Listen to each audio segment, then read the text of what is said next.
పాకిస్తాన్కి మన సమాచారం చేర్చినటువంటి ఒక నికృష్టురాలు ఒక మానవ రూపంలోని విషం కచ్చిమేటువంటి ఒక అమ్మాయి ఏకంగా హైదరాబాద్ కూడా వచ్చేసింది. హైదరాబాద్లో సికింద్రాబాద్ రైల్వే స్టేషన్లో వర్చువల్గా మోదీ మన రెండు రాష్ట్రాలను తెలుగు రాష్ట్రాలను కలిపేటువంటి వందే భారత్ ఎక్స్ప్రెస్ సంబంధించి ఇనాగ్రేషన్లో తను కూడా ఇక్కడే హాజరైపోయి ఇక్కడ వీడియోలు బ్లాగులు చేసింది. నేనే చెప్తున్నా పదే హై డెన్సిటీ పాపులేషన్స్ ఎక్కడైతే ఉంటారో, సో ఏరియా తక్కువ పాపులేషన్ ఎక్కువ, ఇటువంటి విధంగా ఆ హై డెన్స్ పాపులేషన్ ఎక్కడైతే ఉంటారో ఆ ప్రాంతాలను మొత్తాన్ని కలియ తిరిగి వీడియో రూపంలో బ్లూ ప్రింట్ రూపంలో పాకిస్తాన్కి చేర్చే ప్రయత్నం ఈ యొక్క జ్యోతి మల్హోత్రా చేసిందని అంటే ఇక్కడ మనం వీడియోలు చూస్తుంటే అదే అనుకోవాల్సిన అవసరం అయితే ఉంది. ఇటువంటిగా జరిగింది కూడా మీరు గమనించండి. గోల్డెన్ టెంపుల్లో వీడియో తీయడం ఏంటి, హైదరాబాద్ సికింద్రాబాద్ లాంటి ప్రాంతాల్లో వీడియో తీయడం బట్టి కూడా ఒక పిఎం ఇనాగ్రేట్ చేయబోతున్నటువంటి ఆ ప్రోగ్రామ్కి తను హాజరైపోయి ఏకంగా అక్కడ పాస్ కూడా తన చేతిలో పాస్ ఉంది చూడండి, తన చేతిలో అఫీషియల్ పాస్ ఉంది అక్కడికి హాజరు కావడం కోసం. ఒక సామాన్య వ్యక్తికి అయితే పాసిబుల్ కాదు ఇది, తనకు పాస్ అయితే వచ్చింది. ఇవన్నీ జరగగలిగాయంటే డెఫినెట్గా ఆ స్థాయిలోనే తను ఇన్ఫ్లుయెన్స్ చేసి ఉండాలి, ఆ స్థాయిలోనే గూఢాచార్యానికి పాల్పడి అవకాశం అయితే ఉండని మనకు చాలా స్పష్టంగా అర్థమవుతోంది. సో పాకిస్తాన్తో అనేక రకాలుగా రిలేషన్షిప్స్ అంటే ఇక్కడ పాక్ హై కమిషన్ మెంబర్ డానిష్తో ఫర్దర్గా ఫస్ట్ ఫ్రెండ్షిప్ ఏర్పాటు చేసుకున్న ఆ తర్వాత పాకిస్తాన్ ఇంటెలిజెన్స్ ఆపరేట్ ఇక్కడ చూడండి వీడే డానిష్, ఈ వీడే డానిష్ ఇక్కడ పాకిస్తాన్ ఎంబసీ అధికారి వీడే, వీంతో ఫస్ట్ ఫ్రెండ్షిప్ స్టార్ట్ అయింది. అది అక్కడ కనిపించే మధ్యలో ఉన్నటువంటి ఆవిడే డానిష్ వైఫ్.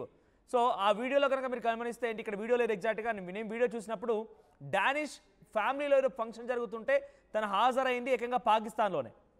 అక్కడ హాజరై దాన్ని కూడా వీడియో బ్లాగ్ రూపంలో చేసి మీరు మా ఇంటికి ఎప్పుడు వస్తారు, వీళ్ళ చుట్టమైనట్టుగా మీరు మా ఇంటికి ఎప్పుడు వస్తారు, హర్యానాకి ఎప్పుడు వస్తారు, హర్యానాలో కూడా ఇటువంటి ఆతిథ్యం మీరు తీసుకోవాలి కదా, మా ఫంక్షన్స్ కూడా మీరు చూడాలి కదా, ఇండియన్ కల్చర్ కూడా మీరు చూడాలి కదా అని చెప్పి మాట్లాడుతోంది. వీళ్ళ అబ్బ సొత్తు అయినట్టు వీళ్ళ జాగీరైనట్టుగా వాళ్ళు అంతా కలిసిపోయి బంధువులైనట్టుగా ఆ రకంగా వాడేమో దుర్మార్గుడు, వాడేమో ఉగ్రవాద దేశానికి సంబంధించిన దుర్మార్గుడు, వాడిని తీసుకొస్తానని చెప్పి ప్రయత్నం చేసిందట.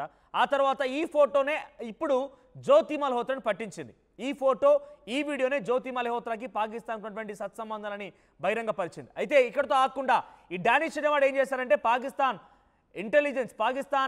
ఇంటెలిజెన్స్ ఆపరేటివ్ సంబంధించి ఒక అధికారికి పరిచయం చేస్తే వాడితో ఏకంగా అక్రమ సంబంధం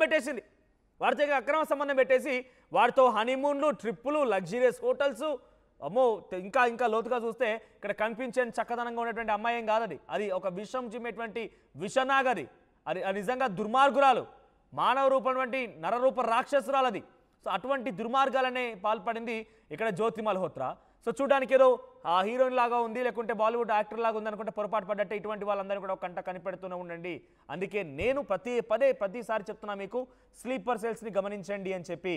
మనం చూసారు 2 రోజుల క్రితం మన తెలుగు రాష్ట్రాల్లో ఇద్దరు స్లీపర్ సెల్స్ని మన అధికారులు పట్టుకున్నారు. అంటే ఆ రకంగా స్లీపర్ సెల్స్ అనే వాళ్ళు ఉన్నారు ఇక్కడ. సో స్లీపర్ సెల్స్ని గమనించండి అని చెప్పేది అందుకు. ఇటువంటి జ్యోతి మల్హోత్రా లాంటి వాళ్ళు హై డెన్స్ పాపులేషన్ ఉన్న చోట మొత్తం video coverage travel with Jo అని చెప్పేదో పెట్టేసి ఆ ట్రావెల్ విత్ జో అనేటువంటి ఆ వీడియోస్ ద్వారా మొత్తం సమాచారాన్ని పాకిస్తాన్కి చేరవేసింది. ఏకంగా మీరు గమనిస్తే మన దగ్గరనే మళ్ళీ చెప్తున్నాను, ఒక ఎమ్మెల్యేని కలవడం కోసమే ఒక సమస్య ఉన్నది అని ఒక సామాన్యుడు వెళ్తే ఎమ్మెల్యేని కలవడం కోసం 1 రోజు 2 రోజులు 3 రోజులు వారం రోజులు పట్టినా కూడా ఆశ్చర్యపోకండి. అలాంటిది ఏకంగా ఇక్కడ జ్యోతి మల్హోత్రా ఏం చేస్తుందనంటే పాకిస్తాన్ వెళ్ళిపోయి పాకిస్తాన్లో 10-15 రోజులు ఉండి అక్కడ ఇంటెలిజెన్స్ ఆపరేటివ్ అధికారితో బాలీకి వెళ్ళిపోయి హనీమూన్ ట్రిప్ ఎంజాయ్ చేసి వాడితో అక్రమ సంబంధం పెట్టేసుకొని వాటితో శారీరకంగా గడిపేసి ఏకంగా ఇవన్నీ పెద్ద ఎత్తున సంచలనంగా మారుతున్నాయి ఆ ఫోటోలు ఆ వీడియోలు అన్నీ కూడా. సో ఇక్కడ జ్యోతి మల్హోత్రా ఏకంగా వెళ్ళిపోయి అక్కడ ఏం చేసింది తెలుసా, అక్కడ పంజాబ్ ప్రావిన్స్ ముఖ్యమంత్రి నవాజ్ షరీఫ్ కూతురు మరియాం షరీఫ్తో కలిసింది. అది సాధ్యమవుతుందా? మన దేశంలో ఉన్న వాళ్ళతో కలవడానికి కోసమే నానా తిప్పలు పడే మనము ఈ అమ్మాయి వెళ్ళిపోయి అక్కడ పంజాబ్ ప్రావిన్స్ ముఖ్యమంత్రితో కలిసిందంటే చిన్న విషయమా? అంటే ఏ స్థాయిలో తనకి ఇన్ఫర్మేషన్ ఉంటుంది, ఏ స్థాయిలో తనకు సహకరించి ఉంటారు, ఏ స్థాయిలో తను అక్కడ అధికారులతో సత్సంబంధాలు మెయింటైన్ చేసింది అర్థం చేసుకోండి. ప్రతిదీ మన సికింద్రాబాద్ రైల్వే స్టేషన్ని కూడా వీడియో తీసింది. ఒకసారి విజువల్ ప్లే చేస్తా చూడండి. సికింద్రాబాద్ రైల్వే స్టేషన్ని వీడియో తీసింది. వందే భారత్ ఎక్స్ప్రెస్ ఓపెనింగ్ రోజున అక్కడికి హాజరైన తన చేతిలో ఒక పాస్ కూడా కనబడుతుంది, అఫీషియల్ పాస్ అది. అంటే ఏ స్థాయిలో తనకి ఇన్ఫర్మేషన్, ఏ స్థాయిలో తనకి ఈ రకమైన ప్రయత్నాలు చేసి డబ్బులు విచ్చలవి డబ్బులు ప్రతిదీ పాకిస్తాన్ నుంచే. తను అడుగు వేసి అడుగు తీయాలన్నా మాట్లాడిన ప్రతిదీ కూడా పాకిస్తాన్ నుంచి వచ్చిన డబ్బులే. నేను అదే అంటున్నా, పాకిస్తాన్ నుంచి వచ్చిన పాపిస్ట్ డబ్బు తిని బతికేదానికంటే ఇంతంత ఆ పశువుల సంబంధించి మలం తిని చచ్చిపోవడం అలానే తినండి, కొంత బుద్ధి వస్తుందేమో. ఎందుకంటున్నానంటే ఈ దుర్మార్గాలు చూడండి, మన దేశంలో ఉంటూ ఇక్కడే బతుకుతూ హర్యానా రాష్ట్రం అని చెప్పి నేషనాలిటీ ఏంటి అంటే ఇండియన్ అని చెప్పి ఇక్కడ చూడండి మరియాం షరీఫ్తో మరియం షరీఫ్తో భేటీ అయినటువంటి విజువల్ చూడండి. ఆ సాధ్యమయ్యే విషయమేనా? ఒక సామాన్య వ్యక్తికి ఎమ్మెల్యేని కలవాలంటేనే సమయం పడుతుంది. అలాంటిది మన శత్రు దేశంకి సంబంధించినటువంటి ఒక శత్రు ముఖ్యమంత్రిని అక్కడికి వెళ్ళి కలిసిపోయి మనం చూశారు కదా, మరియం షరీఫ్ న్యూక్లియర్ బాంబు ఉంది మా దగ్గర, భారతదేశం పైన వేస్తామంది. ఆ దుర్మార్గురాలు ఈమెడే. సో ఇక్కడ మహిళలు కాబట్టి నేను నాలుకను కట్టేసుకుంటున్నా, చాలా వరకు కంట్రోల్డ్గానే మాట్లాడుతున్నా. సో ఇక్కడ చూడండి, ఆ రకంగా పనిచేసేటువంటి, ఆ రకంగా మాట్లాడిన శత్రు దేశాలకు సంబంధించినటువంటి వ్యక్తులతో ఈ రకంగా సత్సంబంధాలు మెయింటైన్ చేసి వారితో కలిసి వచ్చిందంటే చిన్న విషయం ఏం కాదు. అయితే సికింద్రాబాద్ విషయానికి వస్తే, సికింద్రాబాద్ దగ్గరికి వచ్చినటువంటి వందే భారత్ ఎక్స్ప్రెస్, రెండు రాష్ట్రాలకు కలిపేటువంటి వందే భారత్ ఎక్స్ప్రెస్ ఇనాగ్రేషన్ రోజు తన చేతిలో అఫీషియల్ పాస్ కూడా ఉంది. అదంతా తిరిగి మొత్తం కూడా ఎక్స్ప్లెయిన్ చేస్తూ ఏదో ఘనకార్యం చేసినట్టుగా చెప్తోంది. సో ఇటువంటి దుర్మార్గురాళ్ళు డెఫినెట్గా ఇంకా చాలామంది ఉన్నారు, ఇంకా చాలా మంది ఉన్నారు. మళ్ళీ మనం చెప్తాం వినండి, ఇంకా చాలామంది ఉన్నారు. వాళ్ళు ఏ రూపంలో ఉంటారు, ఎలా ఉంటారని మనం చెప్పలేం, కానీ ఇంకా చాలామంది ఉన్నారు. వారందరినీ పసిగట్టండి. మీ వంతు బాధ్యత కూడా ఉండి వారిపై అనుమానం వస్తే వెంటనే పోలీసులకు సమాచారం. లేదంటే అందరూ కూడా మీరు చూసారు కదా, విజయనగరంలో ఏకంగా సిరాజ్ ఉర్ రెహమాన్ అనే వ్యక్తి ఏం చేస్తాడో తెలుసా? ఆన్లైన్లో కామర్స్ ద్వారా బాంబులు తయారు చేసిన వస్తువులను కొనుగొన్నాడట. అంటే అటువంటి దుర్మార్గులు ఉన్నారు. మన దగ్గర మారణ హోమం సృష్టించడం కోసం ప్రయత్నం చేస్తున్న వాళ్ళు ఉన్నారు. సో ఇటువంటి వీడియోలు చేసినటువంటి ఈ అమ్మాయి, ఇటువంటి వాళ్ళు ఇంకా చాలామంది ఉన్నారు. ఇంకా చాలామంది కూడా ఈ రకమైన దుర్మార్గాలకు పాల్పడే ఉంటారు. ఇవి ఒక్కటే కాదు, ఈమెతో పాటుగా మరొక 6 కూడా దీనిలో భాగస్వామిగా ఉన్నారు. అందరూ కూడా పాకిస్తాన్కి సమాచారం చేరవేసిన వాళ్ళే. వారందరినీ ప్రస్తుతం పోలీసులు పట్టుకున్నారు. సో ఒకసారి సికింద్రాబాద్ దగ్గరికి ఈ దుర్మార్గురాలు, ఈ నరరూప రాక్షసురాలు వచ్చిన సమయంలో తను అక్కడ ఏం మాట్లాడింది, ఎటువంటి వ్లాగ్ చేసింది చూద్దాం ఒకసారి. जय हिंद, मैं हूँ अभी सिकंदराबाद रेलवे स्टेशन पे और यहाँ पे देख रहे हो कितनी खूबसूरत डेकोरेशन हो रखी है यहाँ पे स्टेज की। और आ चुकी है फर्स्ट आंध्र प्रदेश की और तेलंगाना स्टेट के बीच में दूरी को कम करने के लिए वंदे भारत तेलुगु लोगों की जान शान मान। ये है खूबसूरत सी नई वंदे भारत का फर्स्ट लुक और हम लोग एक्साइटेड हैं इस ट्रेन से ट्रैवल करने के लिए। पासेस हमें मिल चुके हैं और हमारी जो सीट नंबर है वो है चेयर कार में C8 कोच में 24 नंबर। तो ये है यहाँ का चेयर कार का फर्स्ट लुक। चेयर कार जो है बड़ी खूबसूरत, थोड़ी सी कंफर्टेबल भी लग रही है मुझे।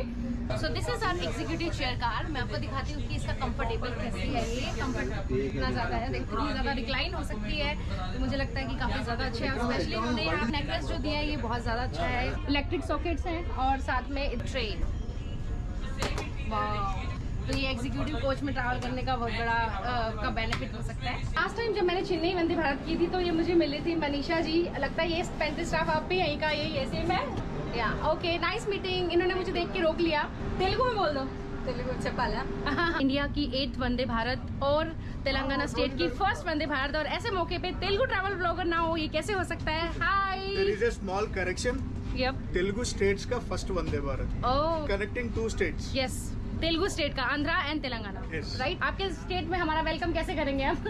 स्वागतम सुस्वागतम। Thank you. Vaishali ma'am, hi ma'am, कैसे हैं? मैं एक्सपेक्ट कर रही थी कि आप आए, लास्ट नागपुर वंदे भारत में नहीं मिले आप। फर्स्ट टाइम आए का फर्स्ट लुक, और मतलब कैसा है ट्रैवल करने के लिए, कितना एक्साइटेड है आप? Oh God, means Vande Bharat is always an exciting for one big reason, and that is made in India. Yes, So we should be proud. India कोई चीज़ बना सकता है, और मुझे तो ये लगता है कि कल उठ करके इंडिया से ये ट्रेन्स बाहर भी जाएंगी। That's the biggest thing. बाकी तो वंदे भारत बहुत देख चुके हैं। तो दोस्तों, इनॉग्रेशन रन की पूरी तैयारियां जोरों शोरों पे है और यहाँ पे फुल ऑन रश चल रहा है। देखो, मीडिया का है और उनके बीच भी बहुत उत्साह है, रश है और अमेजिंग सी वाइब्स आ रही है मुझे इस इनॉग्रेशन से।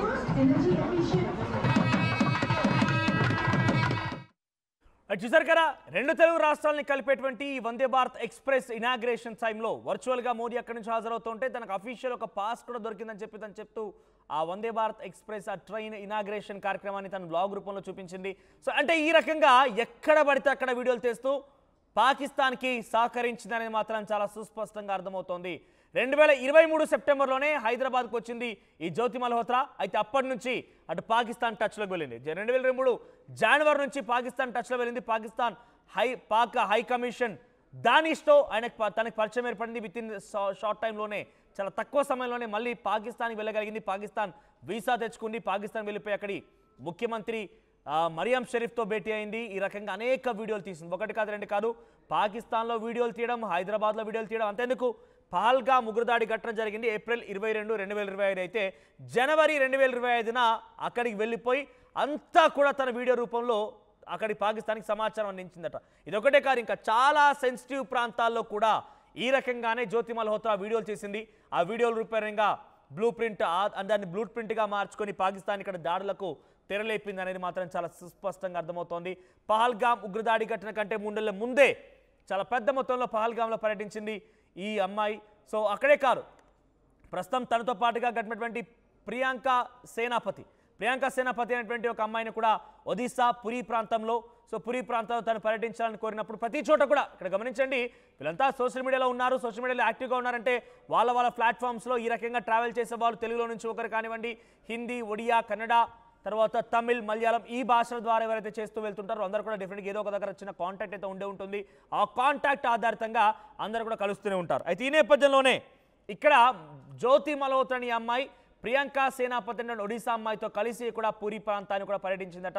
అయితే ఆ నేపథ్యంలో కూడా తనకేమైనా సంబంధం ఉందా అని చెప్పి జ్యోతి మల్హోత్రాకు సంబంధించిన కాంటాక్ట్స్ ఉన్న కారణంగా ప్రియాంక సేనాపతిని కూడా ప్రస్తుతం పోలీసు అరెస్ట్ చేశారు. కానీ తాను మాత్రం నేను ఒక అమాయకురాలు, నాకేం తెలియదు, జ్యోతి మల్హోత్రా ఈ రకంగా చేస్తుంది అనుకోలేదు, నాకు తెలిసిన ఇన్ఫర్మేషన్ ప్రకారంగా తన ఒక సోషల్ మీడియాలో యాక్టివ్గా ఉంటారు, ట్రావెల్ బ్లాగర్, నేను కూడా ట్రావెల్ బ్లాగర్గానే ఉన్నాను కాబట్టి నేను ఆ పరిచయం కారణంగా ఇన్వైట్ చేశాను, ఇక్కడ ఉంది, కానీ నాకు ఎటువంటి డీటెయిల్స్ తెలియదు అని చెప్పి తను చెప్పిందట. కానీ ఈమె ఏం చేసింది తెలుసా, ఒక నరరూప రాక్షసురాలుగా మారిపోయి ప్రతి సమాచారాన్ని మీరు చూడండి, అన్ని కూడా కశ్మీర్ ప్రాంతాల్లో, పురి ప్రాంతాల్లో, ఆ తర్వాత అక్కడి నుంచి పాకిస్తాన్ వెళ్ళిపోయి కూడా వీడియోలు తీసింది. మీరు నిజంగా నమ్మరు, నేను మళ్ళీ చెప్తున్నాను, అక్కడ ముఖ్యమంత్రిని సైతం భేటీ కాగలిగిందంటే ఏ రకంగా ఇన్ఫ్లుయెన్స్ చేసి ఉంటుంది, అక్కడ ఇంటెలిజెన్స్ ఆపరేటివ్ ఆఫీసర్స్ని ఏ రకంగా మైమర్పించి ఉంటుంది, ఏ రకంగా తనతో గడిపి ఉంటుంది అర్థం చేసుకోండి. వీరిద్దరి మధ్య చాలా రోజుల పాటుగా ఈ శారీరక సంబంధం, ఇష్టం వచ్చినట్టుగా తిరగడాలు, హనీమూన్ ట్రిప్స్ కూడా ఉన్నాయట. ప్రస్తుతం ఆ ఫోటోలు కొన్ని కూడా వైరల్గా మారుతున్నాయి. సో జ్యోతి మల్హోత్రా భారతదేశం పైన అనేక రకాలుగా కుట్రలు పన్ని భారతదేశం అటువంటి అనేకమైనటువంటి గోప్యమైనటువంటి సమాచారాన్ని ఎప్పటికప్పుడు పాకిస్తాన్కి చేర్చింది, పాకిస్తాన్ గూఢాచారానికి చేర్చేసింది. సో ఈ నేపథ్యంలోనే పాకిస్తాన్ ఐఎస్ఐ కానివ్వండి, పాకిస్తాన్ సంబంధించిన ఇంటెలిజెన్స్ ఆపరేటర్స్ కానివ్వండి, వీళ్ళందరూ కూడా భారతదేశం పైన ఏదో రకంగా కుట్రలు పడినటువంటి ఆలోచనతో వారంతా ప్రయత్నం చేశారు. ఆ రకంగానే పహల్గామ్ ఉగ్రదాడి ఘటన కూడా జరిగింది. సో పహల్గామ్ ఉగ్రదాడి ఘటనలో డెఫినెట్గా జ్యోతి మల్హోత్రా పాత్ర ఉందనేది మన యాంటీ టెర్రరిస్ట్ స్క్వాడ్ టీం ఆరోపిస్తోంది. ఆ రకమైనటువంటి విచారణ కొనసాగుతుంది. జ్యోతి మల్హోత్రా ఇంకా తన ఎలక్ట్రానిక్ గ్యాజెట్స్ కానివ్వండి, కెమెరాస్, ఫోన్స్ అన్నిటి కూడా పోలీసు అదుపులోకి తీసుకున్నారు. ప్రతిదాన్ని కూడా విచారిస్తున్నారు, ప్రతిదీ కూడా క్షుణ్ణంగా పరిశీలిస్తున్నారు. ఏ ఒక్క చిన్న అవకాశం దొరికినా కూడా జ్యోతి మల్హోత్రా అంటే ఆల్రెడీ ఈజ్ అండర్, తను ఒక డెఫినెట్గా పాకిస్తాన్కి సహకరించిందని అర్థమవుతోంది. కానీ ఇంకా ఎటువంటి సమాచారం ఇచ్చింది, ఇంకా పాకిస్తాన్కి ఎటువంటి సమాచారం చేర్చింది, ఇంకా ఎటువంటి పాకిస్తాన్ సమాచారాధారితంగా మనపై దాడులు చేయొచ్చు, ఇలా అన్ని రకాల్లో అన్ని కోణాల్లో కూడా మన పోలీస్ అధికారులు పర్యవేక్షిస్తున్నారు. దానిపైన విచారణ కొనసాగుతోంది. సో ఏదేమైనా ఇంకా స్లీపర్ సెల్స్ ఇంకా ఉన్నారు. ఎస్, చాలా పక్కాగా చెప్తున్నాను, స్లీపర్ సెల్స్ ఇంకా ఉన్నారు. పాకిస్తాన్లో ఎప్పుడైతే అక్కడ పాకిస్తాన్ దేశం అల్లకల్లలమవుతోందో, పాకిస్తాన్ కొంత వెనకడుగు వేస్తోందో, భారత చేతిలో చిత్తుగా అయిపోయిందో, ఆ సిచ్యువేషన్లో ఇక్కడ స్లీపర్ సెల్స్ మొత్తం కూడా యాక్టివ్ అవుతున్నారు. ఆ స్లీపర్ సెల్స్ అంతా కలిసి మళ్ళీ ఏదో ఒక రూపంలో ఇక్కడ మారణహోమాన్ని, మరణకాండని సృష్టించేటువంటి ప్రయత్నం చేస్తున్నారు. అందులో భాగంగానే నిన్న తెలుగు రాష్ట్రాలకు సంబంధించి విజయనగరం నుంచి ఒక యువకుడు, 25 ఏళ్ల యువకుడు రెహమాన్ ఉర్ సిరాజ్. సో ఈ సిరాజ్ ఏం చేశాడంటే ఏకంగా ఈ-కామర్స్ ప్లాట్ఫామ్స్ ద్వారా బ్లాస్టింగ్ మెటీరియల్ కొనుగొని ఆయన వాటిని స్టోర్ చేస్తే ఎలా తయారు చేయాలని చెప్పి కొందరు సహకారం తీసుకున్నారట. సో మీరేం చేస్తారంటే స్లీపర్ సెల్స్ అనే వాళ్ళు ఎక్కడి నుంచో రారు, మన మధ్యలో ఉంటే ఈ రకంగానే ప్రవర్తిస్తూ ఉంటారు. మీకు కొంచెం ఏదైనా అనుమానం వచ్చిందంటే వెంటనే వారిని పసిగట్టండి, వారి పని బట్టే ప్రయత్నం మన పోలీసులు తీసుకుంటారు. వెంటనే మన పోలీసులకు సమాచారం అందించండి. ఒక భారతీయ పౌరుడిగా, భారతీయ యువకుడిగా మీ అందరిపైన బాధ్యత కూడా ఉంది. సో డెఫినెట్గా ఆ స్లీపర్ సెల్స్ని పట్టుకునేటువంటి ప్రయత్నంలో మన నిఘా వర్గాలకి, మన పోలీసు అధికారులు మనం కూడా సహకరిద్దాం. ఏ ఒక్క చిన్న అనుమానం వచ్చినా ఈ రకంగా చూడండి, ఈ అమ్మాయి 10 సార్లు పాకిస్తాన్ వెళ్ళిపోయింది, అక్కడ ఇష్టం వచ్చినట్టుగా వీడియోలు తీసిన సాధ్యమవుతుందా? చైనా, బంగ్లాదేశ్, పాకిస్తాన్ 3 కూడా భారత్కి కొన్ని రకంగా శత్రు దేశాలే కదా. ఈ శత్రు దేశాల ఇష్టం వచ్చినట్టు కళ్ళు తిరిగింది, అక్కడ ఇష్టం వచ్చినట్టు తిరిగింది, అక్కడ ఇష్టం వచ్చిన వీడియోలు చేసింది, ఏది పడితే అక్కడ ఇష్టం వచ్చినట్టు షూట్ చేయగలిగింది. అక్కడి ప్రజాప్రతినిధుల్ని, అక్కడి అగ్రనాయకుల్ని, ఆఫీసర్లను కూడా మీట్ కాగలిగిందని అంటే ఏ స్థాయిలో ఇన్ఫ్లుయెన్స్ అయి ఉంటుంది చూడండి. సో వీటన్నిటి కూడా మన దగ్గర నుండి పాక్ హై కమిషన్ డానిషే సపోర్ట్ చేసి ఉంటాడనేది మాత్రం చాలా సుస్పష్టంగా అర్థమవుతోంది. సో ఏదేమైనా జ్యోతి మల్హోత్రాలా ఇంకా చాలా స్లీపర్ సెల్స్ ఉన్నారు. సో నేను మళ్ళీ చెప్తున్నా, స్లీపర్ సెల్స్ని కనిపెట్టండి, వాళ్ళ పని పట్టాల్సిన అవసరం అయితే ఉంది. ప్రపంచంలో ఏ మూల ఏ క్షణం ఏం జరుగుతుందో వేగంగా తెలుసుకోవడానికి తొలి వెలుగు వాట్సాప్ ఛానల్ని ఫాలో చేయండి.